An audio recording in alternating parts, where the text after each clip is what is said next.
We all knew that Biden's border invasion caused crime to spike, drugs to pour in, children to be lost and trafficked. But now we're getting a better picture of what it's actually costing us. According to the House Budget Committee, the estimated price tag of Biden's open border was more than $150 billion. But of course, we know that number is just a start. It's going to continue to rise because most of them are still here. And yeah, we know deportations cost money, but not as much as the cost of educating the children of illegals, assisting with their health care, and ultimately SNAP benefits as well. And yes, they do end up receiving those despite legal restrictions. Now, tonight we're going to take a look at the economic carnage caused by Democrats' radical policies. And people say, well, oh, why are you looking back? It's Trump's time now. Well, because if the Democrats are back in power, they're going to do this all over again. And we're going to home in on two areas tonight: hospitals and police. Because Americans need, right, the best health care and the best law enforcement.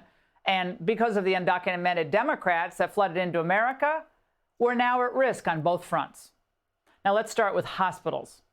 At least $21 billion in taxpayer funds are being spent by state and local governments on their health care for illegal aliens every single year. And this year in California alone, it cost $8.4 billion. We are positioned with this budget to be able to deliver on what we've been promoting: universal health care for all, regardless of pre-existing condition, regardless of the ability to pay, and regardless of your immigration status. Looks like that price tag was a little too high for not having Gavin. He had to borrow billions to cover the cost. And now he's scaling coverage back, cutting dental and stopping enrollment for new illegals. Even he has to be met with reality every now and then. But look, the damage here has already been done. There's already 1.6 million illegals who are covered with this type of health coverage.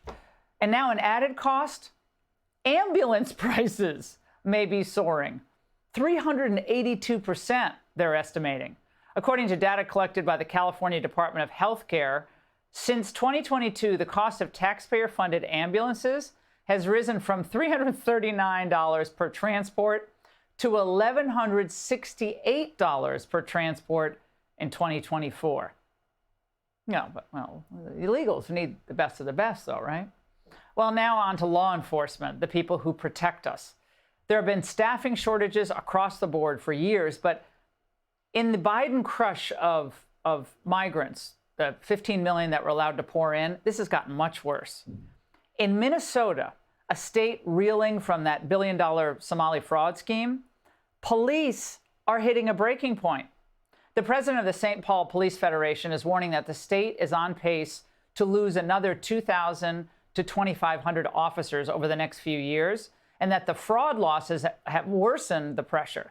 These billions of dollars could have been spent on public safety, but it's gone, and we'll never see that money again. Here to react is border czar Tom Homan. Tom, this is crazy, right? We already, predating the Biden invasion, in 2020, after the Floyd fiasco and his death and all the protests, police left en masse, okay? The catering to the refugees, I'm sure that made it all worse.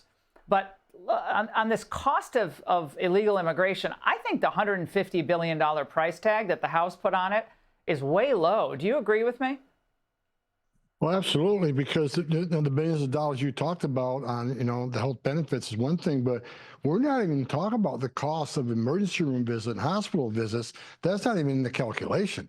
And, hospitals, they don't absorb that cost. They're there to make money, so they pass that on to us who have insurance and the co-pays. So the hospital has to make up for, like, for instance, under Biden, 1 year, Yuma Regional Hospitals in the whole $26 million. So who pays that? You pay it through insurance premiums. You pay that through co-pays because they got to make that money up. They're going to pass it on to you and me, not just the taxpayers, but those also through medical costs for us. So, no one is absorbing the costs. We're making up for those costs. And I can tell you, between ICE and CBP, We spend billions of dollars a year on emergency care for illegal aliens in our custody. I mean, as an ICE check, I think we spent close to $1 billion on our medical services. So that's not even counted in these calculations of multiple billions of dollars just in healthcare for illegal aliens. I can't even tell you what the cost is. For instance, back in Human, when they were in $26 million in a hole, every maternity bed in that hospital one time had an illegal alien giving birth to a future U.S. citizen, while American families had to drive 100 miles to give birth to their baby. It's just ridiculous. Well, the Supreme Court better do the right thing on birthright citizenship. Our framers never intended for this to be the mess that it is right now. The Illinois governor, Pritzker, Tom, just signed a bill to protect illegals against federal enforcement. Watch. The Chicago region has been subjected to a relentless campaign of cruelty and intimidation and abuse at the hands of ICE and Border Patrol agents. Together, we're sending a message to Donald Trump, to Kristi Noem, to Gregory Bavino, and anyone else seeking to terrorize our people. Your divisiveness and your brutality are not welcome here. Tom, what's your message to him tonight? Well, good luck with that. I mean, we're going to keep doing what we're doing in Chicago. Talk about terrorizing. Why don't he talk to the victims of illegal alien crime? Why don't he do what I've done and talk to the angel moms and dad who buried their children because they were killed by someone that's not supposed to be here? Why don't he talk to, call the ICE office and talk to people that are involved with voice, victims of immigration crime, and hear their stories.